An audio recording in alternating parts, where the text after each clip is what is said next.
Two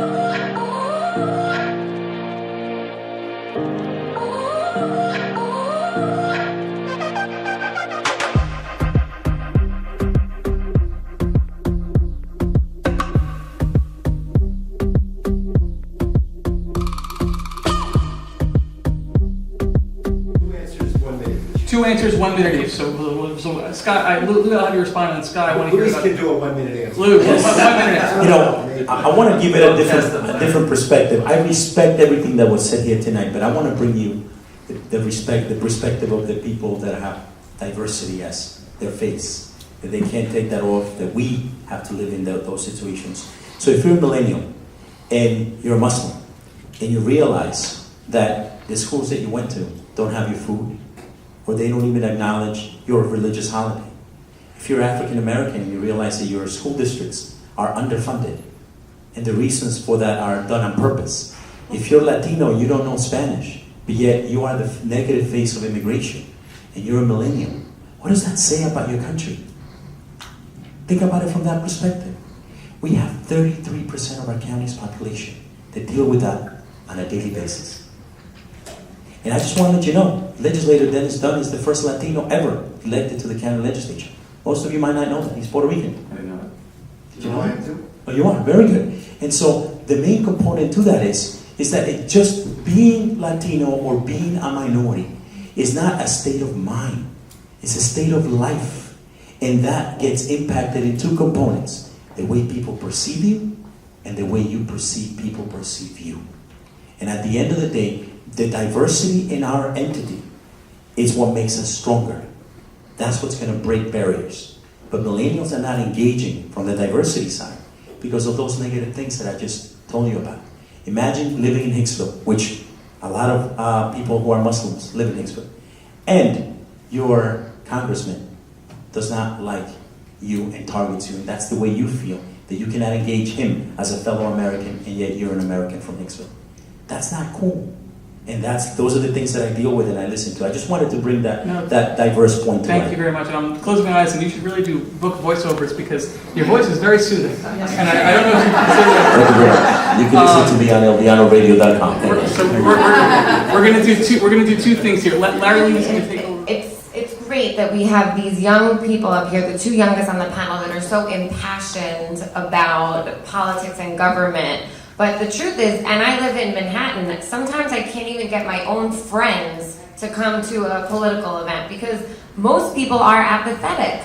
And I think for me, even someone who is involved and aware of these issues, the reason why I went to a Hillary Clinton fundraiser when she was running for president was because Scarlett Johansson was going to be there. And I wanted to meet Scarlett Johansson. And that's coming from an educated person. So I empathize with the apathy. It's true that a lot of people don't vote. They don't want to be involved in these issues. And like the other panelists have said, the national issues appear to be more sexy than the local issues. So even bringing someone like Scarlett Johansson, or the way some of these celebrities are getting involved in the issues, I think has helped with a lot of younger people becoming more, taking a decision, taking a stance on some of these issues.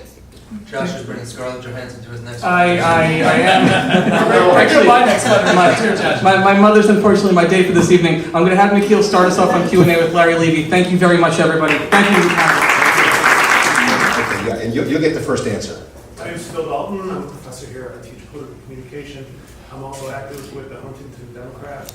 I saw after 2016 a lot of young people express interest in political party involvement, and the party almost seemed prepared to do everything they could to put obstacles to keep them from being involved. They did not get electoral district appointments. They were put through one of the most boring orientation sequences that I could imagine. They are not present in the party apparatus. The question is... No one listens to them. Do you see that as a problem? And if so, how is it addressed? No question? How do you use that a problem? Yeah. As you see it, and how is it addressed? Yeah. Go ahead. No, that's a really good question. Look, the Nassau County Democratic Party does not engage young people on a systematic level. There is a Young Democrats group which supposedly operates and somewhat canvasses, but Deanna can probably speak to this. Like, we organized a Keep Families Together rally No support for the Democratic Party, no outreach, nothing of any kind of indication that we are, in solidarity with you. And that's a systematic practice that I saw throughout for the past several years. And even when you think about the 2016 presidential primary, the party took on, endorsed one candidate over another, and then shunned people who supported, say for example, Bernie Sanders. And so, like, there are examples where the party did not allow for neutrality or allow for folks who had different views. If you think about the folks who were involved in the 2016 primary, a lot of young people I know were not ingrained at all in the party structure because they felt that they were not respected, their views were not considered. And I think, Deanna could probably speak to this a little bit more, but like the way people are elected to county committee, I mean, it's a very opaque, not very transparent system, and that's a huge problem. But I just want to piggyback and just mention, just for the other point, it's important to recognize we live in the richest country in the history of the world. There's no other country, industrialized country, that does not, that allows people to die because they don't have health care. There's not a single one. If you go to UK, France, Germany, Sweden, Japan, every single country guarantees health care to all their citizens. We are the only country that does not. There was a Koch brothers funded study on Medicare for All. It found that over a decade, Medicare for All would save $2 trillion over that decade compared to the current system that we have. We have the highest healthcare costs of any industrialized country in the world. Thank you, Miguel. So, Diane, you want to pick Yeah. that up? Yeah. sure. Oh, sure. So, I mean, everything that Nikhil said. So basically, if people, it's not that they don't care, it's that they feel that their voice doesn't matter. Because you know what? It doesn't in the political party apparatus. And so there is not a sustained effort by those who are leading the political parties across all of our local counties to really engage young people, recruit young people for office, tell young people what's the process to run for county committee, make that more transparent, and whatnot. And so here's a big secret, folks. County committee is an elected position. All of us here just get petitions, get your name on the ballot, and you too can run for county committee. And so that is what I would suggest for all young people. If they're not going to give you a seat at the table, pull up a chair and make your voice heard. Max? Yeah, I'm going to just disagree a little bit, and I'm not here to shill for the Democratic Party. I've been on kind of all sides of the issues. But I ran a countywide campaign last year in Nassau County. We were as open as possible to young people getting involved. Nobody came asking to get involved. We tried to reach out to young people. You've got a very apathetic young generation here, and I think that's why we're here and why we're talking about these things. Sure, maybe we could do a better job of advertising how you get involved in these things, but nobody is shunned from the political process. I can't speak to Huntington, I don't do work in Suffolk County, but I wouldn't take away from this outright that the political parties are keeping young people out of the process intentionally. I mean, I think Max is the perfect example of that. The fact that you're running one of the most important races in the entire state as a young person, I think, disproves the idea that young people are being kept out. From the perspective of the Republican Party, we would welcome with open arms any young person that wanted to come, that showed up at one of my meetings, or one of any of the Republican clubs throughout the town or the county and said, hey, I would love to be involved. It's just not happening. And I think it comes down to voter apathy. I think it comes down to the fact that a lot of them have other things that they think are more important. And I think that this idea that voting is too hard for them, I don't think it's really true. I don't think that's the reason they're not voting in the numbers that you would expect them to. I think it's because they're apathetic. I mean, at the end of the day, voting is not too hard for me. Voting is not too hard for most of the people in this room. It's not that hard. And millennials are not stupid. They can figure it out. We don't need to coddle them. We don't need to make it easier for them. We need to make them care. Question? Mita J. Meriday, and I'm a baby boomer, so I'll try to be brief remotely. To Luis's point earlier with regard to the funding, clearly diversity right here, but I also advocate for veterans and business owners, and I'm one of the few people, I'm known at town meetings and county meetings and state meetings and hearings, etc. But to Luis's point, I'd like to hear from all of you, and especially those of you who sit behind daises and represent as elected officials. What do you plan to do, or what can the advocates do, to increase the need for funding to address the issues, as Luis brought out, that impact people of color, people of different ethnicities and religious sectors, but also Long Island has the largest veteran population in New York and the Northeast region. They're not studied either. There are a lot of millennial veterans. There are baby boomer veterans. There are World War II veterans. But we don't have those dynamics. So how can you skew how people vote, whether it's apathetic, lack of access, lack of knowledge, if you don't have the information? We're here at an educational facility, and I'm a Hofstra alumni. What can you do, or what you plan to do moving forward to address the issues, the lack of funding and the resources to do the outreach, to get the demographics, to get the numbers, so that we can get a better picture as opposed to just saying, oh, they're apathetic, they don't care. You don't necessarily know if that's the answer. There are a lot of baby boomers that don't vote for a reason. You have a lot of seniors that don't vote. That's a great question. If we can keep the answers to like a minute or less so we can get 7 people in, that would be great. Well, let's start the far end with Luis. Well, thank you. Thank you. I do want to say that my career, as of late, started about a year ago, and Max knows this really well. About a year ago, a fellow who was running for county executive put out a flyer depicting my daughter and any other kid who has Salvadorian background in them as MS-13 members. That flyer, I believe, cost that individual the election.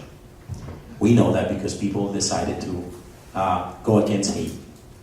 And I believe that the individual that ran was not a racist. He's actually a great guy. But it was an unfortunate decision that was made beyond his control, although he owned up to, taking the responsibility, that created a movement in the Latino community in Nassau County at least, to verbalize. And so the point that I want to always make is we need to stop using our people of diversity just for negative. Just for negative. Thank you, Luis. That's all. Great. Sky, want to add something to that?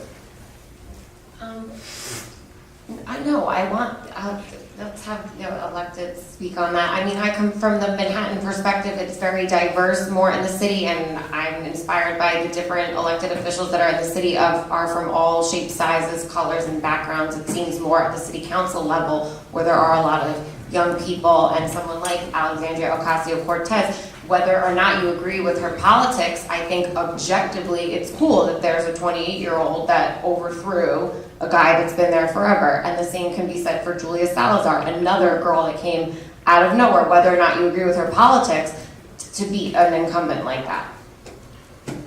John? Yeah, absolutely. Look, the bottom line is funding for all of these things is necessary, and we have to make room in the budget for it. Veterans specifically, I know Ms. Meredith brought up veterans. Our veterans need to be treated properly on a federal level, on a local level. And I know that we have Ralph Esposito as our director of Veterans Affairs, and he's doing a fantastic job. We also have addressed legislation. I actually introduced legislation that we have a veterans court in Nassau County where veterans are directed to when they get into minor nonviolent trouble, drinking in public, things like that. And what often was happening was these veterans were getting arrested for these minor offenses, and they were getting shipped right off to the county jail or in the holding cells overnight. And now in Nassau County, I introduced legislation which passed, and now there is a checkbox in every police report where the police officer is required to ask whether the person they're arresting is a veteran, and if they are, they're going to be directed right to that veterans court where they're going to get the proper resources that they deserve. So that's absolutely something we've done for the veterans, and I'm looking to continue to fight for them. And just really quick, I know you're going to ask, but the other question we had, I really feel that the Nassau County Republican Party has embraced young people. Myself, William Brodo, John Micklin, we mentioned before, we have Ed Roth. I do think there's an effort being made to bring millennials into the Nassau Republican Party. Okay, Nikhil?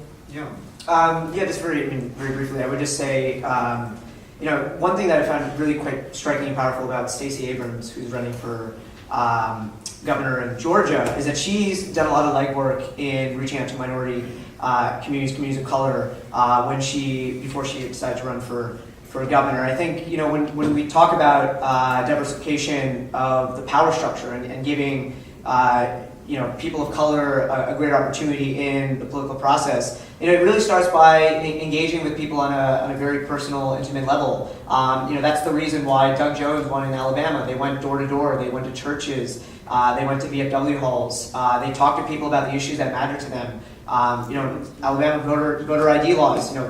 Trying to get people the IDs necessary to vote. Those material, basic, day-to-day policies. I think talking about those and actually implementing strategies to reach people of color, even though it may be expensive, because it is expensive. It takes a lot of work to reach people who don't necessarily vote, but it must be done. Deanna? Sure, so if I understand the question is how can we get more funding to, Right, and I would like for somebody to actually answer the question because Sure. it hasn't been answered yet. Sure, so basically, I'm not an elected official, but my understanding is that first we have to care. Do our elected officials really care? And if they do care, are they meeting those constituents where they are? Are they going to American Legion halls? Are they going to Hempstead? Are they going to Freeport? Are they going to Baldwin? Are they going to communities of color? I know you meet it because I wanted to go to the Baldwin Civic Association. I live in Rockwell Center, but I wanted to know, what are my neighbors doing? I know Antonio right there because I went to the Hempstead Democrats Club because we live in one of the most segregated counties in the country. And we have to break down these barriers, and we have to see each other as neighbors. And I think that if we talk more, like in real forums, not just digital forums, physical forums, we can really hear from each other more. And that's what I would hope our elected officials are doing, to hear from the veterans and communities of color. Max, do you have something you want to add? I'm going to save you my minute because I'm just a political operative and I'm not going to be able to give you a satisfactory answer. Great. Okay, well, from my perspective, I think the most important thing to do, excuse me, is to identify the areas that those communities are struggling with and put the resources into those, rather than simply treating them as, funding for minority communities. Fund the things that the minority communities are struggling with. I know that we have an area in the town of Oyster Bay that's traditionally an African American area. For years, they were treated as almost a separate town from the rest of the town because of that. And they felt like that. And we started to go to their civic association meetings. We started to show up. We started to listen. And instead of that community being written off, we welcomed them in, and not as a minority community. We said, you're a part of the town too. You're just like the rest of the other communities. It's called East Massapequa versus Massapequa. And now they don't even call themselves East Massapequa anymore. They call themselves Massapequa. So instead of seeing themselves as a segment of the community, as a small part of the community, we've tried to make them feel like they're just a regular part of the community. And we've said, hey, what are the issues that you're struggling with?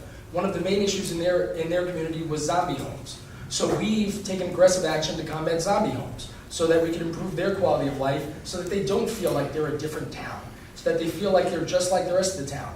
And instead of treating them as African Americans, we treat them as town of Oyster Bay residents. And I think that makes all the difference.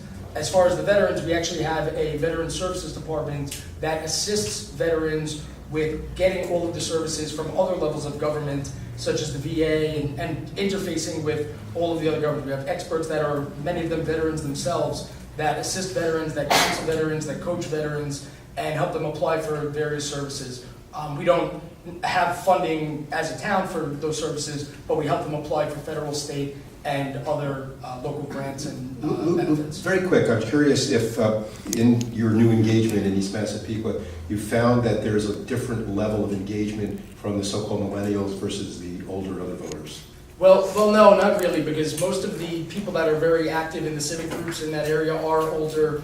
Not old, but they're not millennials. Right. It's very rare anywhere in the town really to have millennials that are very active locally. I think the millennials, when they do get active, they tend to get active in more political organizations and causes than in local community groups, which I think is something that also should change. I think that the main reason, though, is that most of them are not homeowners, so they don't have as much a vested interest in those civic organizations. They tend to gravitate more towards the hot button issues.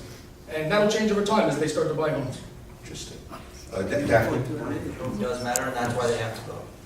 I mean, yes, just really quickly to that point. The race that he was referring to is Tom Swazi in 2009, lost by 300-something votes. Our new Glen Cove mayor, he won by 3 votes back in November. So every vote does count. And we as parents, I'm not a parent yet, but we as parents, we have to teach civics to our young children. We have to take them to the ballot box. We have to take them to our school board meeting. We have to take them to our town of Hempstead meetings. And so just to speak to your question, I think more was about the fiscal or whatnot, we have to educate ourselves. What I want to do with my group is, instead of a book club, I want to have a policy club. And every month we're going to talk, 1 month we're going to talk about assessments, what's going on with the assessments. Next month we're going to talk about pensions and what's going on with the county level pensions. The next month we're going to talk about the environment. I think that in order to empower ourselves and be real advocates, we have to first understand what is going on. We have to follow the money and we have to follow the legislation. And so I would encourage all of us, as a personal homework assignment to myself, let's read the Newsday article about what's the Nassau County legislature is doing, and let's really follow that so we can be empowered. John, Yes. Well, as an elected official, I believe that it's my obligation to inform my constituents as often as possible.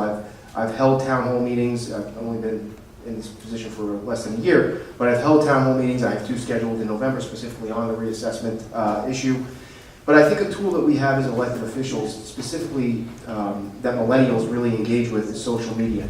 And I've utilized that quite often in the last 10 months. And basically, I'm very active on social media, specifically on Facebook, but also on Twitter.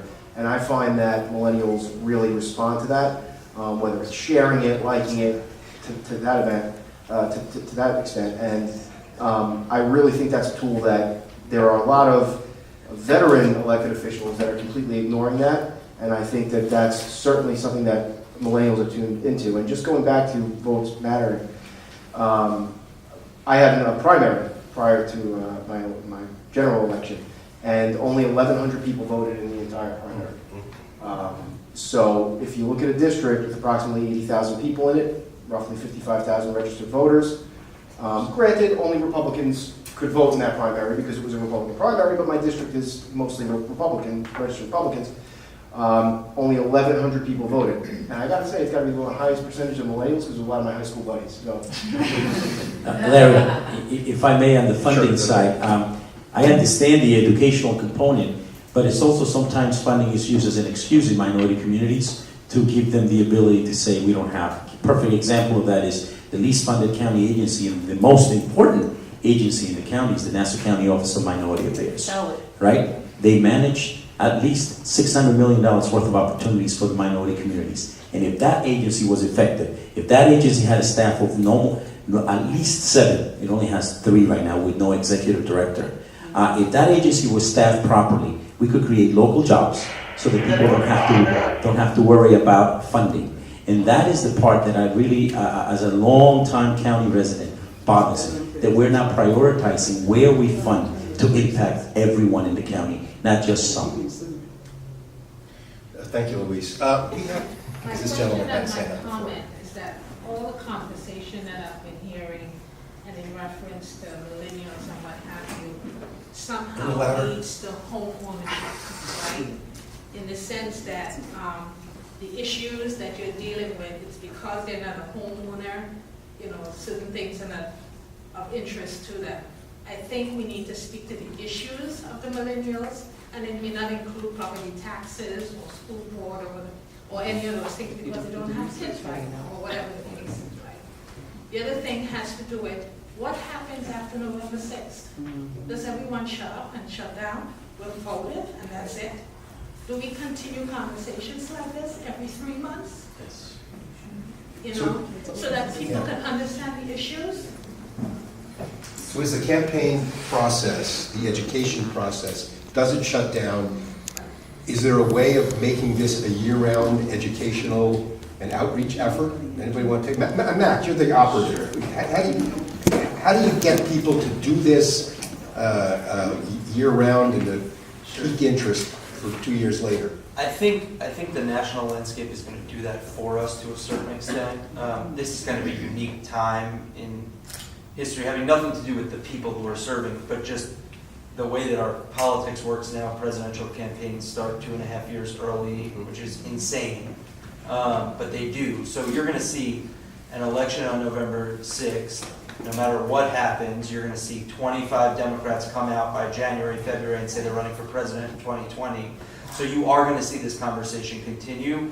What I'd like to see continue, or start rather, is at the local level, have those people who are engaging on the national conversation also care about local elections next year. We've got, you know, the county legislature's up, the district attorney's up, 3 town supervisors are up. But I wanted to say this before, and I'll make the point now. You know, that brain drain that we talk about and people moving into the city is part of the reason that even millennials who live here are not engaging in politics, and that's because you just don't have enough like-minded young people who care. I mean, if you go to, I live in Queens now, admittedly, I left Nassau because my office is in Manhattan, but you go to bars and parties, etc., in Queens and Brooklyn and the city, and people talk about politics.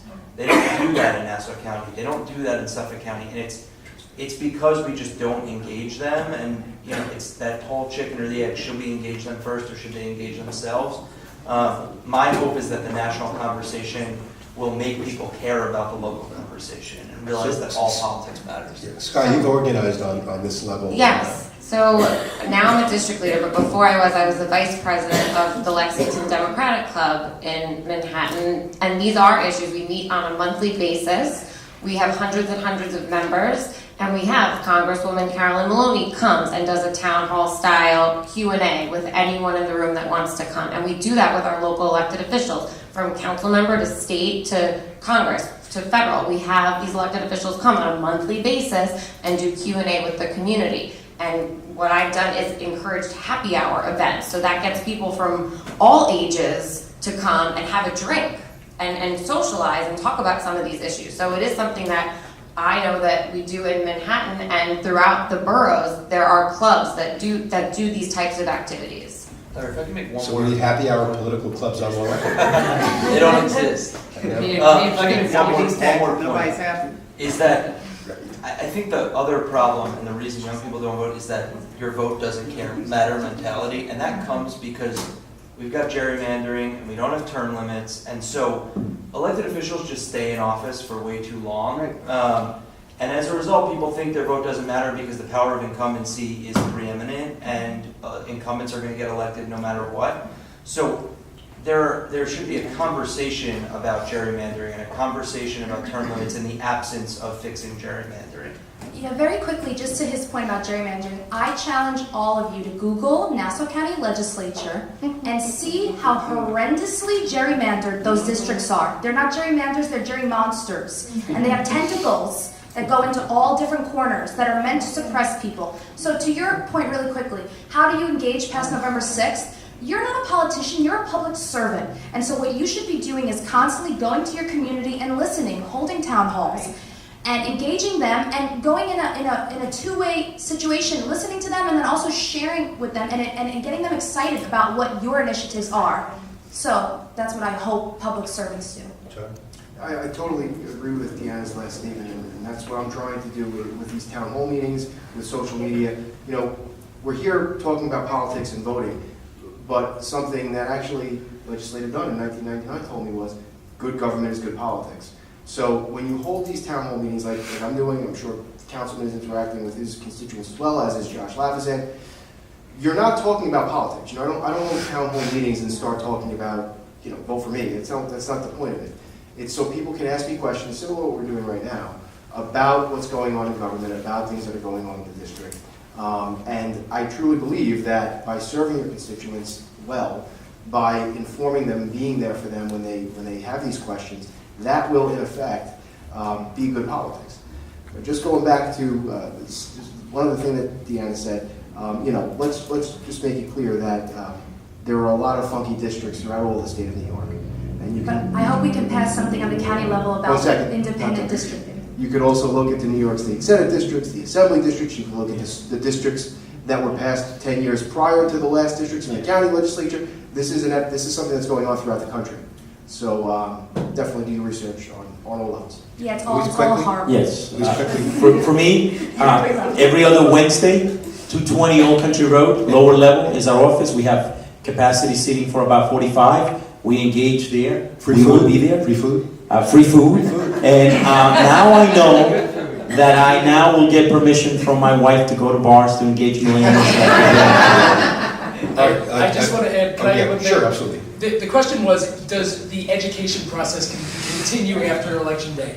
And I think that's really when it begins, because during the campaign season, it's very hard to get access to any real information or anything educational at all. Hearing political talking points is not educational. That's not teaching somebody something, and the issues are so much more complex than can really come out in a political campaign. There was a question before why the question is always about funding, but it doesn't really get into anything more substantial. Because it's exciting, it gets people mad when you say funding was cut. It gets people mad when you say taxes were raised. It doesn't really connect because the only way to restore funding is to raise taxes in some instances. But they'll never say funding was restored, they'll say taxes were increased. They'll never say taxes were cut, they'll say funding was cut. So it's not really conducive to a real conversation during the campaign season, before election day. After election day is when you can start to have real conversations. I wish people would have real conversations throughout the campaign, but that's just not the reality. So, after election day is over, you really do have more of an opportunity to have real talk and engage on real issues and see where people's heads are really at, instead of just propaganda. Thank you. I promise this gentleman the last question. Born and bred through the status quo, and it's just a continuation of the status quo. Young people see the status quo as it sucks, and they call it bullshit. So that's what you have to answer. You can't offer them more of the status quo. You can't offer them, get in the system, put in your time, and then you continue the same bullshit. So why don't we leave that as a closing statement? I think that sort of sums everything up. First of all, I'd like to thank everybody who showed up tonight. I appreciated your attention and your participation. I'd like to thank the panel who gave up their time, and including Josh, who put this whole thing together. And I have to tell you, this was such a civil, there was a little sharpness there, a little bit on the edges, a little glint on the fangs. But I as an old guy, I was a political columnist for 30 years at Newsday and a PBS show and blah, blah, blah. I'm the old guard, and I hear the intelligence and the commitment and passion, left, right, center, and it gives me hope, maybe naive, maybe wishful thinking, that there's a chance with this new generation that our politics can change and for the better for everybody. So thank you all for showing up.